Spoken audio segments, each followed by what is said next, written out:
The advice and opinions expressed by the host of Autism Live and her guests are meant solely as suggestion and should not be in any way construed as child-specific advice. The Center for Autism and Related Disorders advises working with a board-certified behavior analyst who has experience with autism before starting any intensive behavioral intervention. Any choices you make in determining your child's treatment are completely at your own discretion.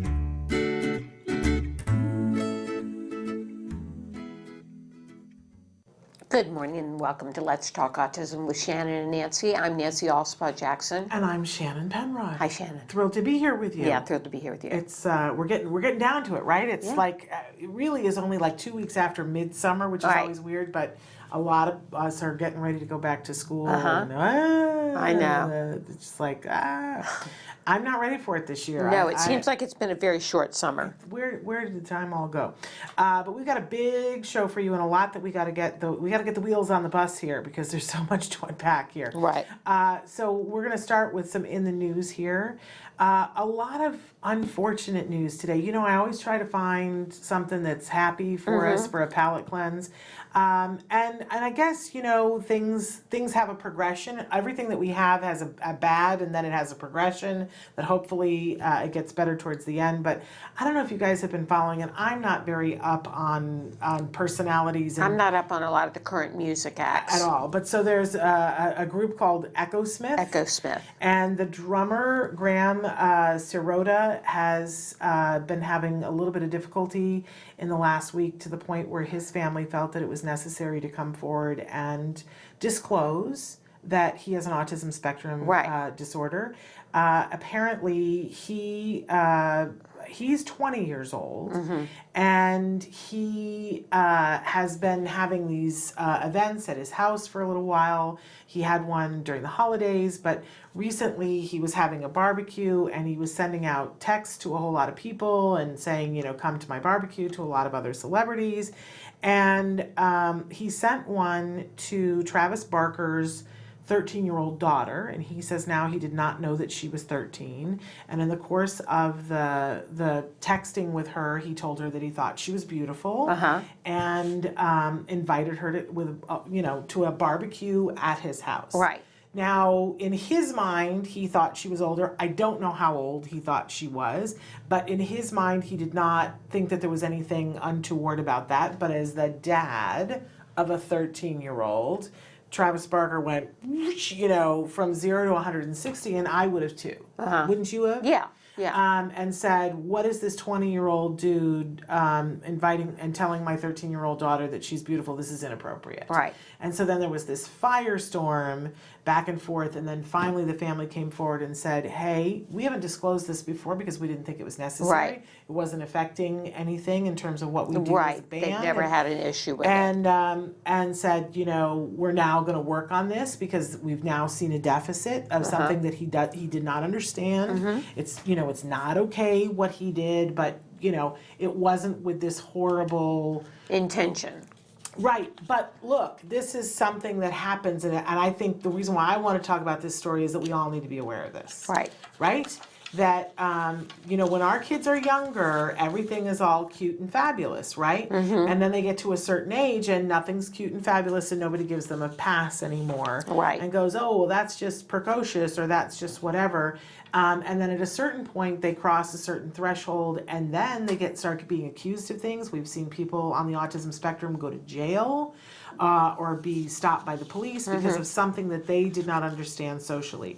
I love that the 13-year-old has published a tweet saying that essentially she's accepted the apology and that it's time for people to move on.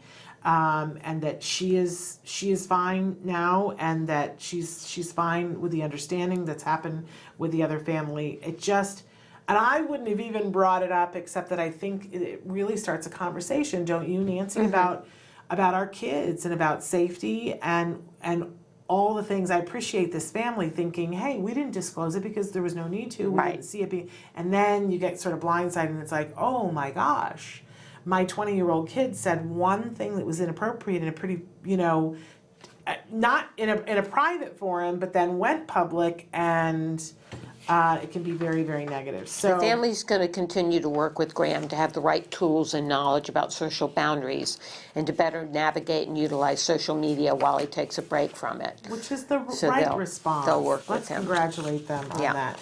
And then, of course, we've talked about Greta Thunberg before on the show, the amazing advocate. Environmental activist. Oh my gosh. Who is she on not the sharp? autism spectrum. She is sharp. Yes. And Andrew Bolt, who is a high-profile columnist for Rupert Murdoch's newspapers and Sky News, commentator, talked about this 16-year-old and referred to her as being deeply disturbed, freakishly influential, and strange, in a piece that was published last Wednesday. I love that this 16-year-old responded by turning his own words back at him and said that she was deeply disturbed by the hate and conspiracy campaigns run by climate science deniers. Isn't that so amazing that she just turned it right back on? Yeah. There's been a firestorm about this, about people going, excuse me. And here's what I'd like to say is that wouldn't be okay for him to say that about any 16-year-old. No, exactly. I don't, there's another element to it too, that Right. she is publicly out as being on the spectrum, and that's a whole other element to it. But why is he saying this about any 16-year-old? I don't know. Doesn't make The parent sense. in me really wants to take him apart inch by inch, and I think he should be fired. And no one should read any of the publications until that's how I feel. But that's me in my anger. Where does it hit you, Nancy? Well, I think he owes her an apology at the very least. At the very least. At the very least. And he needs to be schooled in autism and what, the way to behave towards someone who is on the spectrum when he's writing about them. It's just unacceptable. But I don't like the way our society treats individuals who are under the age of 18 to begin with. Right. Where does he get off? I mean, we just covered a story where we're all saying inappropriate that this 20-year-old said something to a 13-year-old. And I think we're in the right there. You need to be savvy enough to know you can't say whatever you want to kids. Right. But why is this other adult okay with saying the things in print about this 16-year-old? I think that we should have some norms that prevent people from being able to attack people who are under the age of 18. Yeah. I just think it's so inappropriate. It's is. just bad behavior. And he really goes for the jugular as if he is fighting somebody who is an adult who's arguing face to face with him. I mean, it's just horrible, the things that he says about her. He says, I've never seen a girl so young with so many mental disorders treated by so many adults as a guru. If I was his mother, I would want him to be taken out behind the barn with a switch. Come on. What an idiot. Not interested in anything else that Andrew Bolt has to say except an apology and a resignation. That's what I'm interested in. But ask me how I really feel. I get my ticket torn. Well, there's a lot of people upset about it. It's just horrible. Yeah. And then, of course, our last story we covered in 2016. Everybody was very aware of that horrible video of the autism caregiver sitting in the parking lot with his client. Yes. And the police were there with a gun And shot him. and shot the caregiver as he was trying to say, he has autism. I'm working with him, and so the police officer was found guilty of a misdemeanor on Monday. I'm not going to say the name of the police officer because I don't believe that that's the responsible thing to do, but he was found guilty of a misdemeanor. I don't know what the ramifications and the differences are between a misdemeanor and a felony and all of those things, but I guess we need to be happy that he was found guilty of something. And that perhaps that will mean more training and more discussion about this, and maybe this will prevent this happening again. Yeah. But just like one of the most horrifying things Yes. in the world. And the fact that we could hear, but this is not the only case, right? You could hear him calming him down and working with him, and police shot him anyway. It just takes your breath away. Yeah. It just takes your breath away. More training, more training, more training. So there's our not the happiest of news Not today. the happiest of news. But everything moving in a direction, hopefully, Yeah. of people doing the right thing. So we've got this amazing show for you today. We really do. Our first guest is the just truly, talk about a Wonder Woman. Julie Kornack is going to be joining us. We've had her on the show a couple of times. And she is really going to break down for us and explain to us what the Mental Health Parity Act is and what that can mean for all of us. She's also going to give us an update. For some of you watching, you're going to be really thrilled to hear this in New York. Some new things that are happening there that are going to make it possible for more people to have access to care. So Julie's going to be with us, and then we're going to be joined by Mark Fleming. He's going to talk with us about Puzzle Piece Fitness, why he started it, and what that's all about. So all of that and more coming up after these messages. Okay. Stick with us. Do you provide care services to someone with autism? Recently, more and more children are being diagnosed with the condition and getting the support they need as awareness grows. But what happens to these children as they grow up? It's estimated that over 500,000 youth with autism will turn 18 in the next decade, and they'll be faced with a very difficult reality. As children with autism grow up, their services start to disappear or become very difficult to access. Things like medical care, mental health counseling, vocational training, and more. All services that are still desperately needed. The loss of support that youth with autism face as they grow up is so severe that it's referred to in the autism community as falling off a cliff. Adults with autism need the same level of support they had as children to avoid falling off the services cliff. Introducing Skills Living, the web-based software designed specifically to help transitioning youth and adults with autism so they can avoid the cliff and instead fly to success. With Skills Living, help your learner with autism develop the skills they need in all the critical areas of adult life, including self-control, planning, and problem-solving, effective communication, performing life skill tasks for independent living, acquiring and maintaining employment or other meaningful activities, developing and maintaining social skills and relationships, accessing transportation and public services, and being safe. Skills Living includes a comprehensive assessment, a data collection mobile app, behavior intervention plan builder, and automatic progress reporting. It also provides a complete curriculum addressing 16 key areas spanning the entire range of functioning adulthood. Skills Living is easy to use and can be implemented by schools, parents, and autism service providers. Call or click today for your free demo and see how Skills Living can help your learner with autism avoid the cliff and instead reach their fullest potential. Skills Living. Wish, learn, become. Hi everyone, welcome to Camp Ed 2019. And we are so excited because this is our first camp where we're in our new home. We have an incredible ballroom dance class going right now, so let's come and take a look.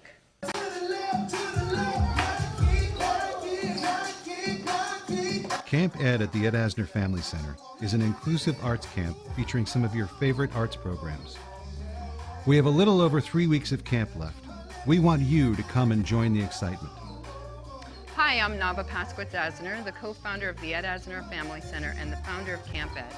And I'd like to introduce you to Andrew Pascal, who is my new camp director for 2019. We have a very action-packed last 3 weeks of camp. Next week we have Art Week, where we're gonna do a color run. We're gonna get really colorful. We're gonna tie-dye some clothes. The week after that, we're doing Heroes Week, where we're gonna talk about heroes as well as fictional superheroes. Our last week is Surf Week and Celebration Week. And Nava, can you tell us a little bit about Surf Week? Yes, definitely. This is my favorite day of the entire summer. We're going to be working with the amazing surf therapists of A Walk on Water, and they're just going to give us a great day, beach, fun, just a really wonderful, safe day. Please come join us at Camp Ed 2019. Yeah! Woohoo! To join us for a week or the next 3 weeks, call us at 818-302-0712. Once again, that's 818-302-0712. Camp Ed and the Ed Asner Family Center were created by our family for your family. Well, I'll be hornswoggled.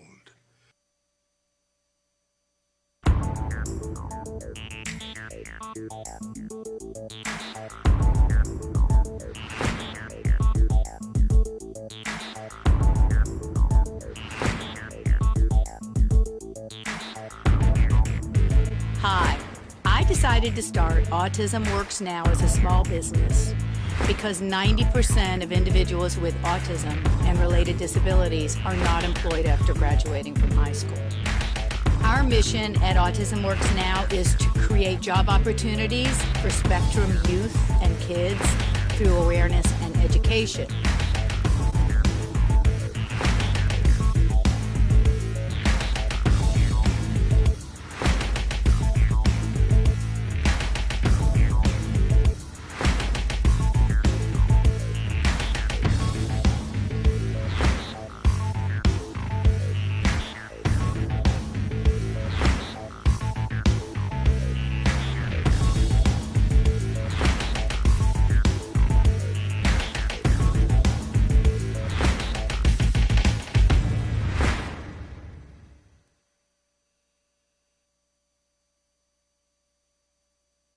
Welcome And we're back.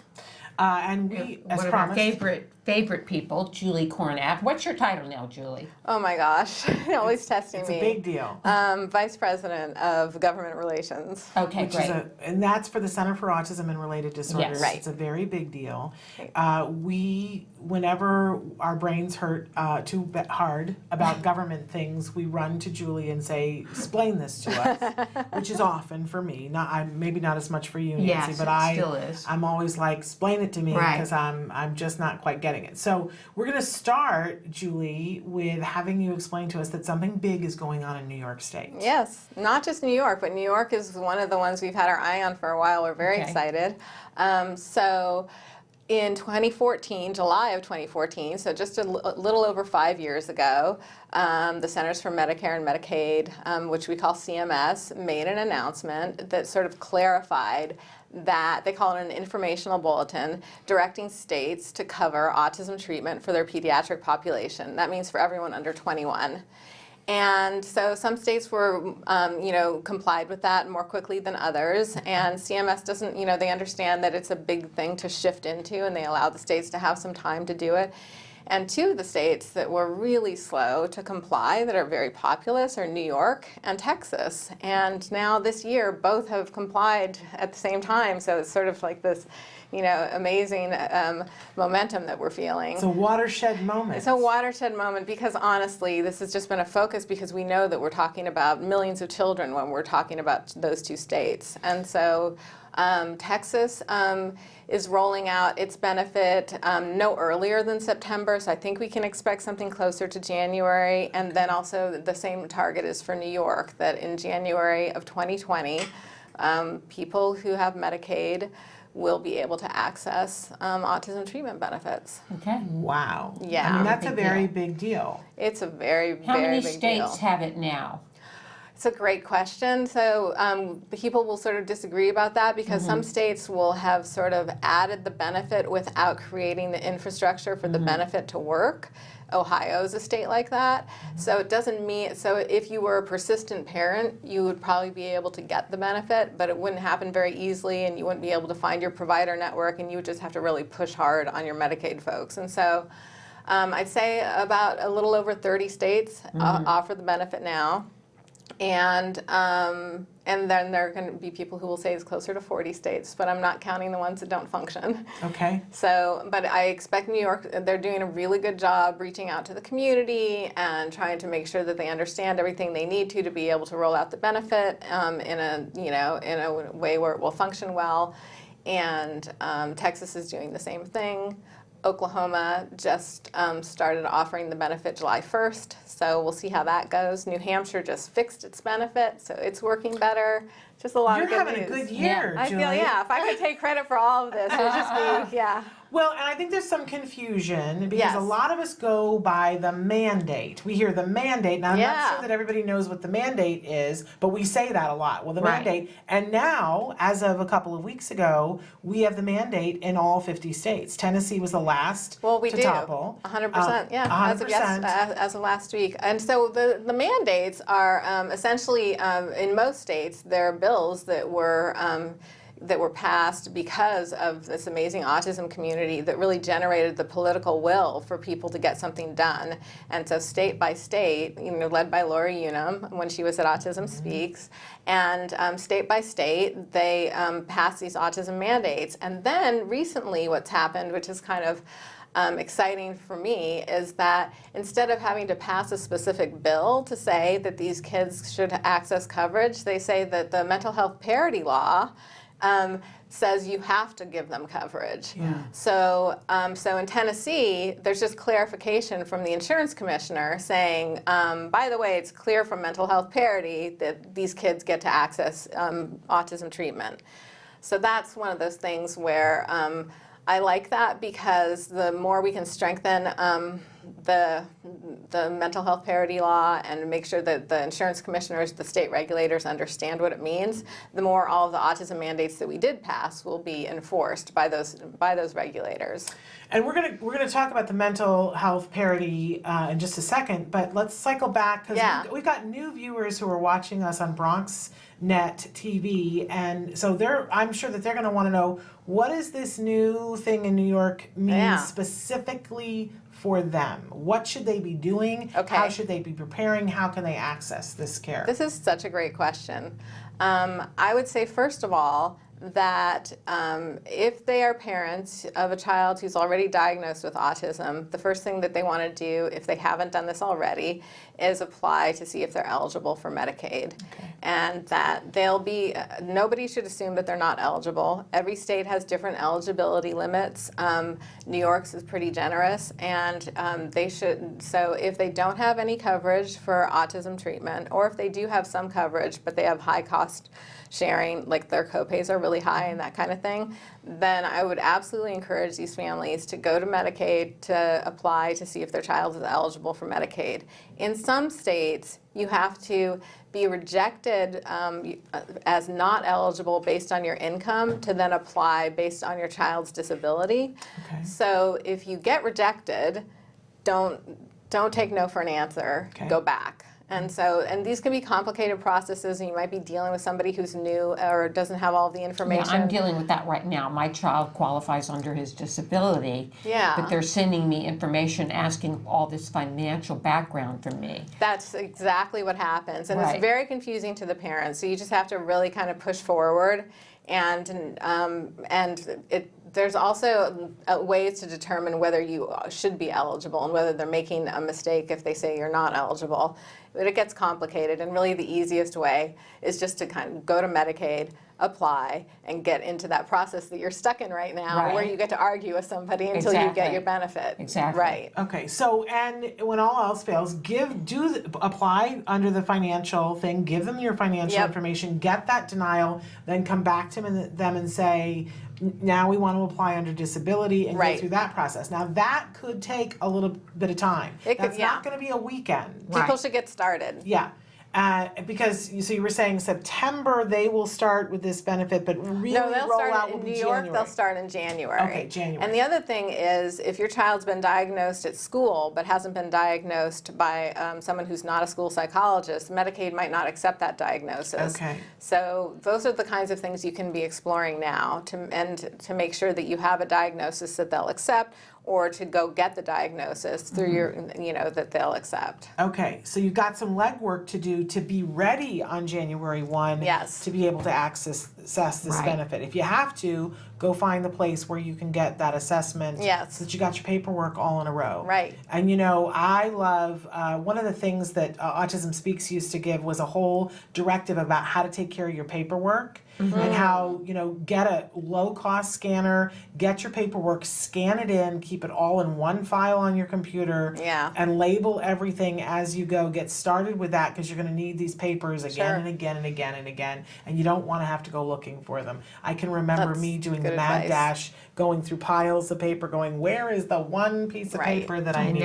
That's You me. can drown and get the scanner. And that can also kind of dissuade you from getting it done that day and Right. before months have gone by. So, Exactly. yeah. I- The other thing you can do is you can reach out to providers who are in your area to make sure they know that you're interested in getting services if they decide to accept the Medicaid benefit. Because we Okay. don't know which providers will accept the Medicaid benefit yet. We don't know how long it will take them to contract with Medicaid, all those kinds of things. So start exploring the providers who are local to you to see, if they have a long waiting list, if they know about the Medicaid benefit coming, if they're interested, if they think they're going to be accepting it. They may not know all of those things, but you can probably get on a list where they'll reach out to you once it rolls out. And there's nothing like getting on the list as early as possible, Getting on the letting list. people know that you're interested, go tour the facility, get a feel for, how your life would work when you get this fabulous Yeah. opportunity. Exactly. And I will say too, that CARD is in a lot of places in New York. So definitely you can go to centerforautism.com and go to the locations tab, see where the closest office is next Yeah. to you. Obviously, Julie is giving you this information, and she is the person that is doing this for the Center for Autism and Related Disorders. So check it out. That's where my kid was treated. That's where your kid was treated. So Is still being treated. and there you go. Right. So check it out. So now let's shift a little bit because there's this other piece that everybody needs to know. We've already seen several families that have been at that point where they're like, okay, I can't get any more services. And for various and sundry reasons, one case in particular that I'm thinking of, that the mom got to me and was crying and said, we've been denied by our insurance company because my child is 10. And I was like, what do you mean you've been denied by your, well, they sent us a thing and said he no longer, because in our state, once they reach 10, they aren't eligible for benefits anymore. And I said, I don't know, but I think that's illegal. Let me get Good Julie instinct. Kornack on this and ask her. And that family, the hope, Yeah. before they got everything done of, oh, you mean maybe we could continue with therapy, was life-changing. And share with everybody what you were able to share with all of us about this one particular thing that's saving everybody's bacon. Well, there's a lot of laws that protect patient rights to access autism treatment and other mental health services. My favorite law, and I always say it's my favorite law. Where's your and pin? I know, I should have worn the pin. I feel terrible. It's in my purse. I'm not being very organized. But my favorite law, if you don't have a favorite law, this should be your favorite law, is the Mental Health Parity and Addiction Equity Act. And that's a federal law that kind of puts into the law all the instincts that you have every day that this doesn't sound right. Is that legal? So what mental health parity says is that the restrictions on the limits on mental health services, and autism treatment is considered a mental health service, that those limits can be no more restrictive than they are for other medical surgical services in the same category. And those categories would be like outpatient services, not something like physical therapy. So in the old days, we would have somebody say, well, we limit physical therapy so we can limit autism treatment. I was like, Right. no, that's not how it works. And because of the essential health benefits from the Affordable Care Act, where you can't impose limits on those, then really any limit that you see on mental health services would not meet the test of being a limit that's not more restrictive than limits imposed on medical surgical services. So that that mental health parity law breaks down into quantitative treatment limits, which is pretty much anything with a number, like the child's age, the number of hours, how long the child's been getting services, how many visits a week, that kind of thing. And then the other one is non-quantitative treatment limits, which are a little bit more nuanced and really speak to all the instincts parents have out there when they run into strange hurdles, which would be sort of burdensome authorization processes, treatment plan templates that providers don't want to use because they're so complicated and they take so much time. Anything that requires additional testing or is a location exclusion, all of those things aren't permitted because of the Mental Health Parity and Addiction Equity Act.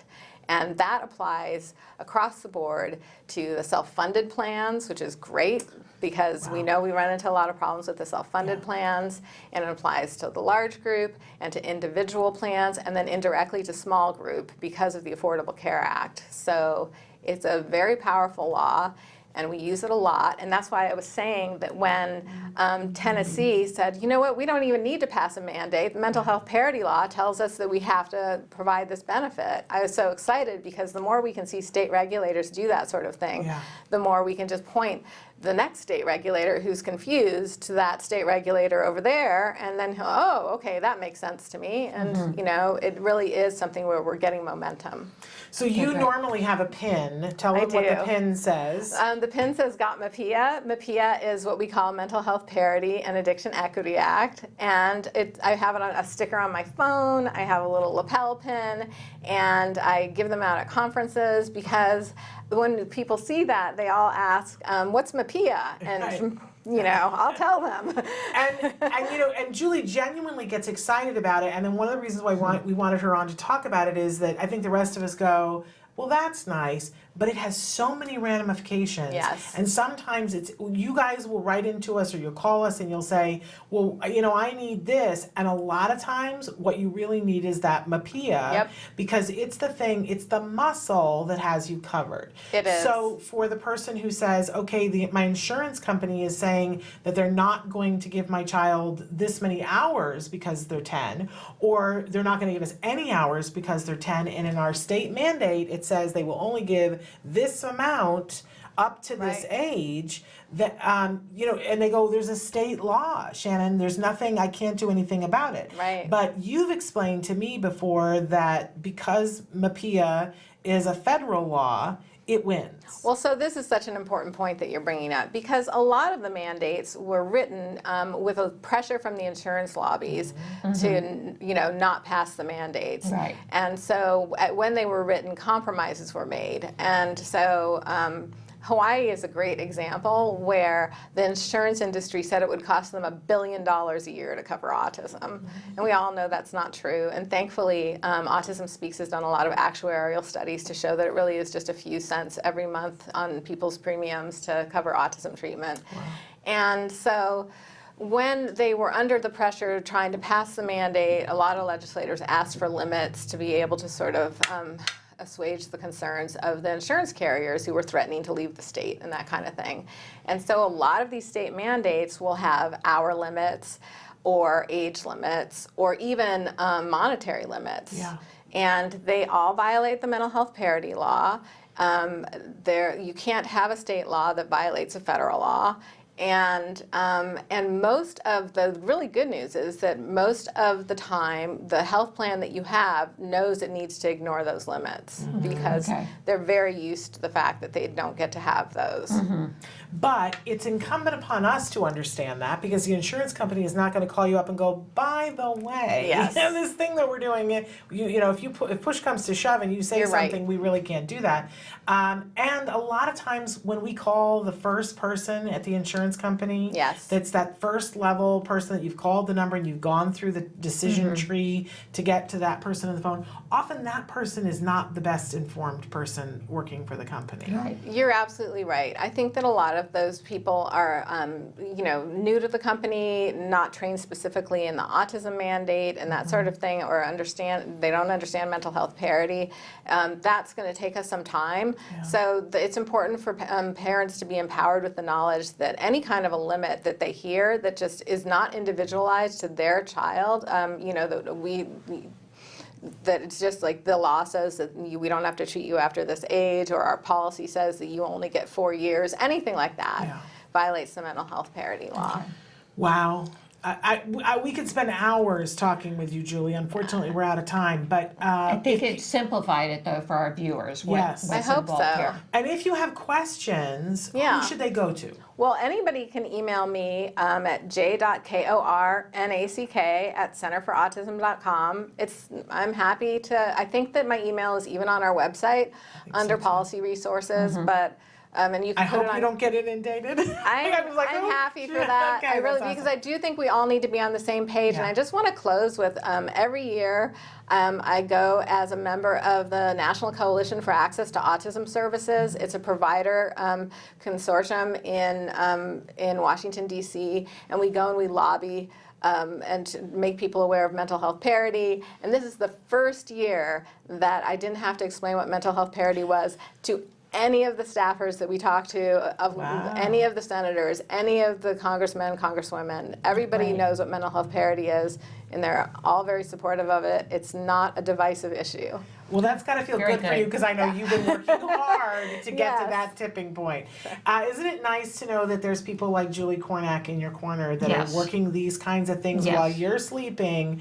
She's pushing and finding out the information about what's already there, but pushing for these things. And I hope protecting. I'm worried about the mental health parity, in terms of if something happens and you feel like it's in jeopardy, you will tell us and we will mobilize, let you know. right? We're making sure it's in all the new proposals that come out and all that. Great. Yeah. Great, Julie. Thank you so much for being with your us. activism. Well, thank you for having me. Okay. It's a thrill. All right, we're going to take a break, and then we're going to be back with Mark Fleming from Puzzle Piece Fitness. He's So an stick with adult us. autistic entrepreneur. There we go. Stick with us. Can you say hello? Say hello. AJ? Stop crying. AJ, let's eat. Can you eat, AJ? Let's eat, son. Have a fry.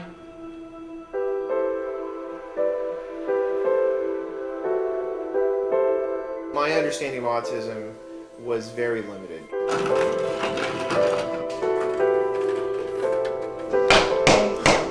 He would lick tires on cars, windows, you name it. And so we went to the 13-month checkup, and I remember our pediatrician, he said, well, he probably has autism. There's nothing you can do about it. Come back in a year when he's 3.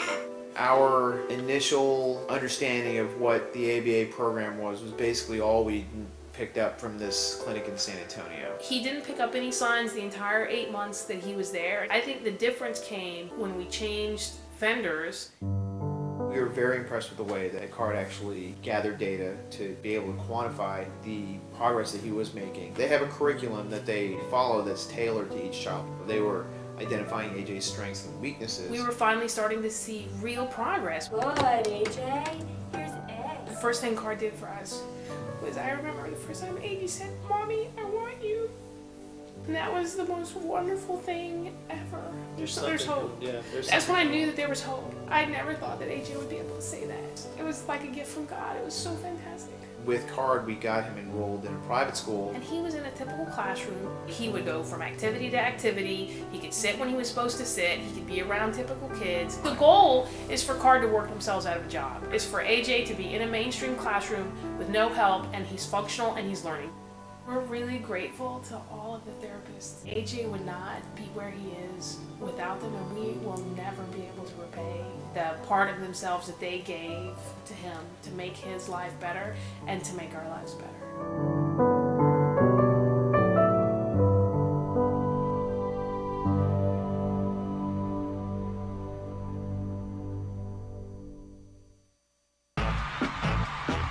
Say howdy, we say hi. Let's get rowdy, let's get wild. Let's get wild. Let's get wild.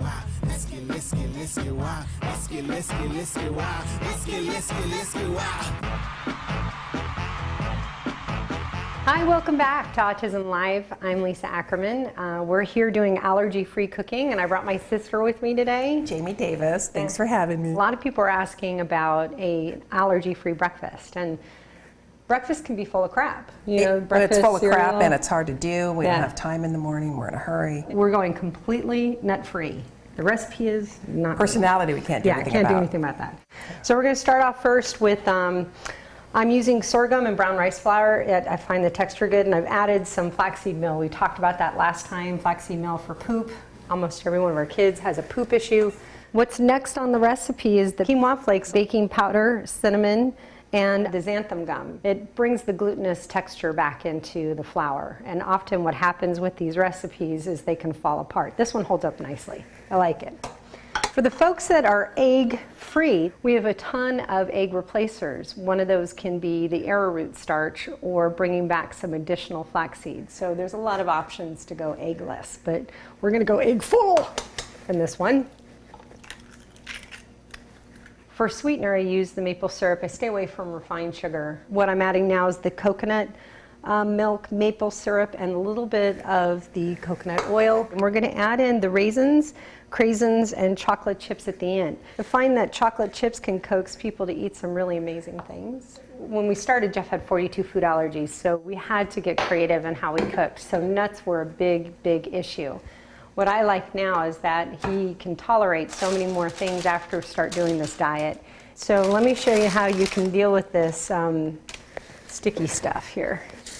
You get your fingers really wet, and you can push it down.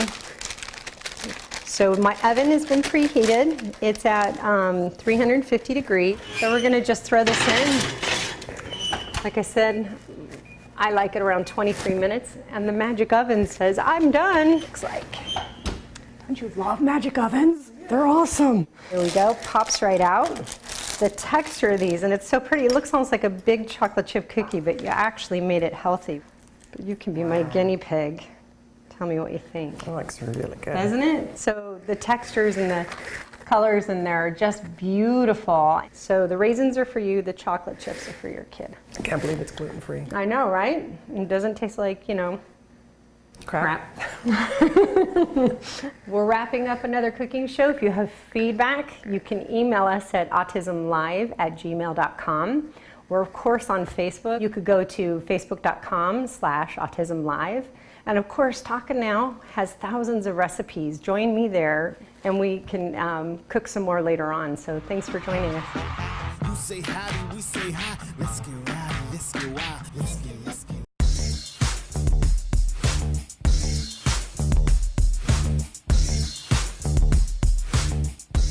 Parent to parent, you might be asking yourself sometimes, why does my child have meltdowns?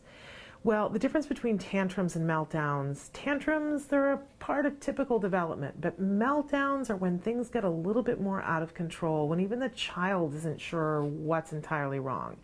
Generally with a meltdown, there's an environmental component. There's something else going on outside the child that's making the tantrum worse.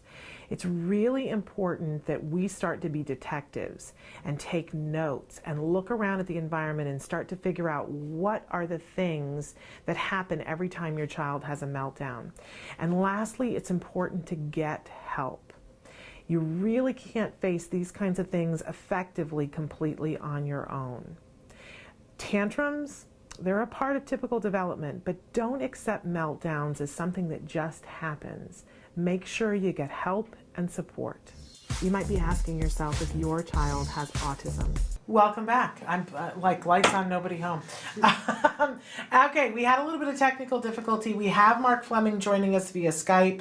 And so, Mark, welcome to the show. We should say that Mark is an adult autistic entrepreneur, and he has founded a personal training business called Puzzle Piece Fitness LLC. Everything is not my friend right now, but what I love, Mark has a bachelor's and a master's degree in exercise science from the University of Alabama. He is a certified personal trainer and a group fitness instructor from the American Council on Exercise, along with numerous specialty certifications. He also wrote a research paper in grad school regarding all of the research done on autism spectrum disorders and exercise, which I want to see this. Anyway, Mark, welcome and thank you so much for being with us. Hi, thanks for having me. I'm thrilled to have you here. Talk to us a little bit about how you founded Puzzle Piece Fitness.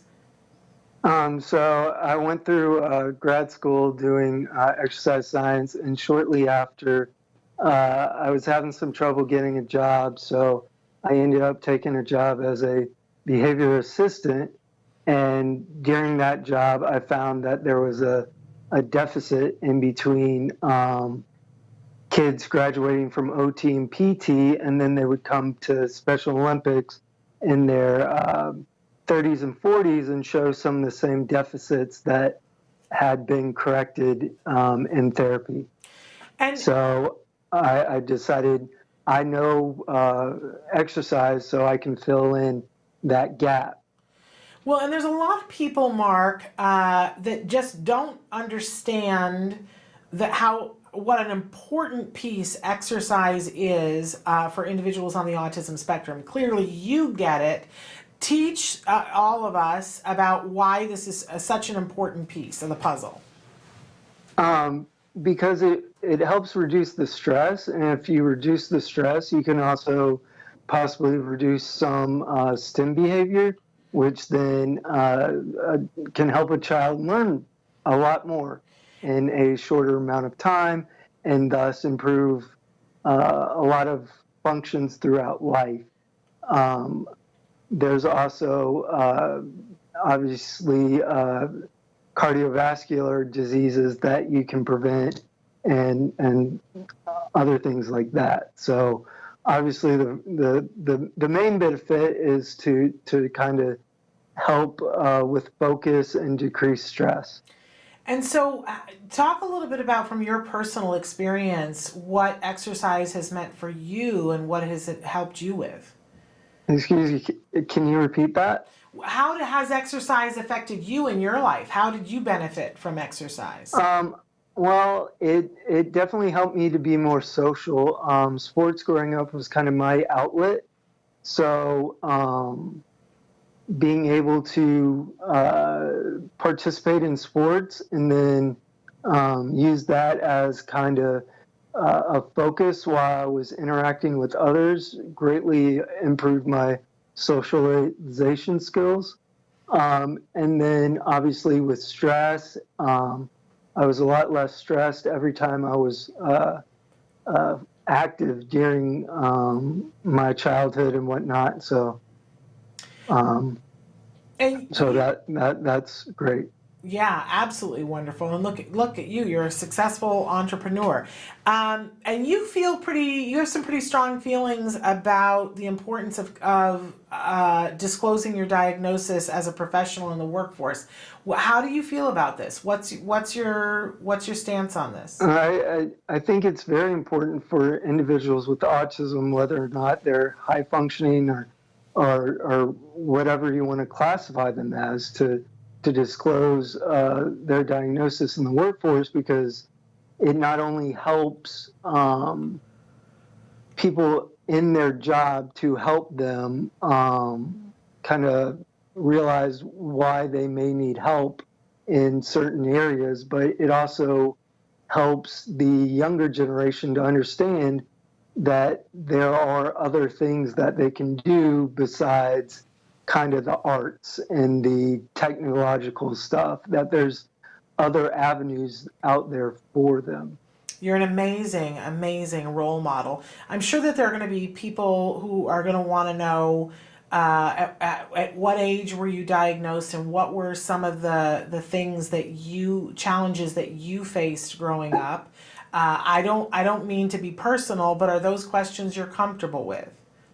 Yeah, I was originally diagnosed with PDD-NOS at a young age, and that was mainly due to fine and gross motor skills and speech delays. But then I was diagnosed with autism, Asperger's, at age 11. And a lot of my issues had to deal with socialization. Besides the fine and gross motor stuff, making friends wasn't very easy. I was pretty okay at school, but besides that, it was mainly socialization was the worst.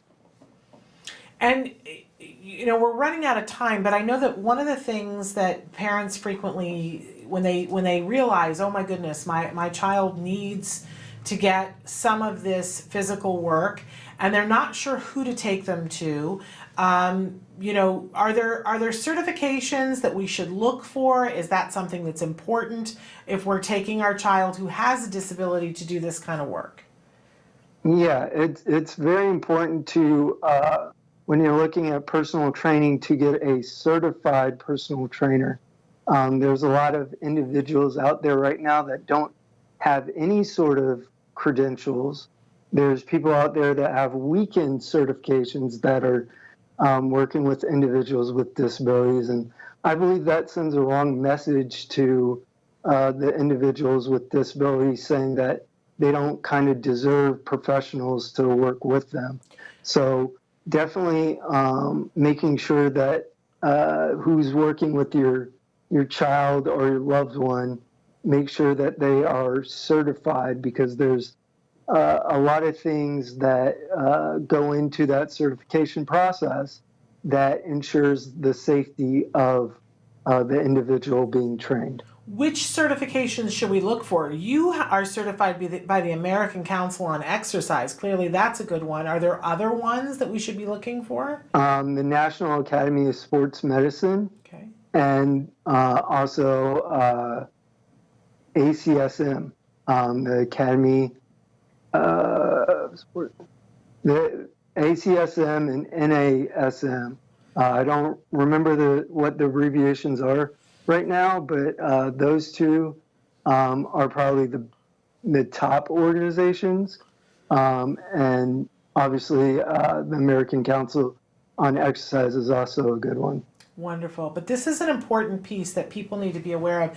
Exercise, as you said, everybody's looking for the answer to the stress piece. Like, all of us have kids on the spectrum that are in different places in terms of anxiety and stress. But there have been so many studies too that have shown that exercise and crossing the midline can help with cognition. You were saying that it helps with social skills. There's a great deal of research that's been done on this.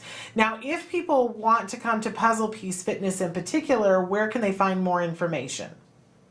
They can go to www.puzzlefit.com. Okay. Mark, thank you so much for being with us. We really appreciate you being here.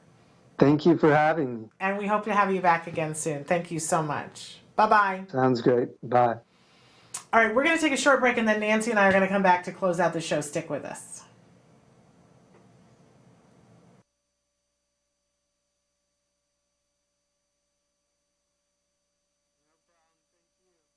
Nobody ever asks a kid with autism, what is it you'd really like to do?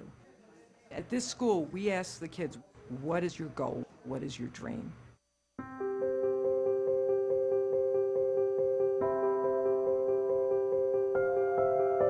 Exceptional Minds is a vocational training program for young adults on the autism spectrum who want to have careers in computer animation and visual effects. I think young people with autism are totally underestimated. When you've met one person with autism, you've met one person with autism. They all have different talents, different skills, and what surprised me is that there really are no limits, that if these guys believe that they can do something, they really can. It's estimated that 90 to 95% of young adults with autism are unemployed or underemployed.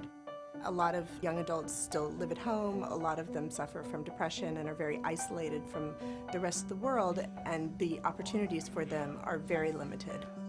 We want to develop careers for our young adults. Our full-time program runs 3 years, at the end of which we have job placement and job coaching. We have a work readiness program. We also have our own in-house studio so that when our students graduate, they can do on-the-job training and work on real projects. We outsourced about 30-40 shots to the team here. They did fantastic work that we can put into a movie and be proud of it. It's great. I mean, we want to do it again. The studio is their first step into the professional world, the first step in their new careers as digital artists. The whole purpose is to get the students out into the real world. We all have the same dreams. We want significance dignity, and purpose with our lives. We have an opportunity to give those 3 words to every single student at this school who will actually be able to go out and participate in the dream. This is my first full-time, full-paying job. I primarily work in After Effects. I learned After Effects at Exceptional Minds. It seemed like a good place for me to fit in because I was interested in animation. Right from the first day that Nicky set foot in our company, he was producing work for us. We saw what level of professionalism is being instilled in them from the very beginning. This was the first opportunity where Nicky could combine something he loved to do with something he was really, really good at that could eventually lead to employment. When we first met Kevin, he was working at a supermarket bagging groceries, and they said he would never amount to anything else. I work at Stargate Studios, and I'm a junior compositor. I mainly do like rotoscoping right now, and I'm still learning. I think that you find great talent in the most amazing places. The students at Exceptional Minds have had a fair amount of training to get them ready for the visual effects environment. If it wasn't for Exceptional Minds, I might still be at the supermarket, and I might be living at my parents' house. Everything's changed. Nicky has purpose. It feels like I'm a member of society now. He's capable of making it on his own. Once you get inside, you see what's really happening there, you immediately want to be a part of it. It's the dream factory, you know, the movie business, and if you can connect people with their dreams, then the magic happens. At Exceptional Minds, we like to say that we are changing lives one frame at a time.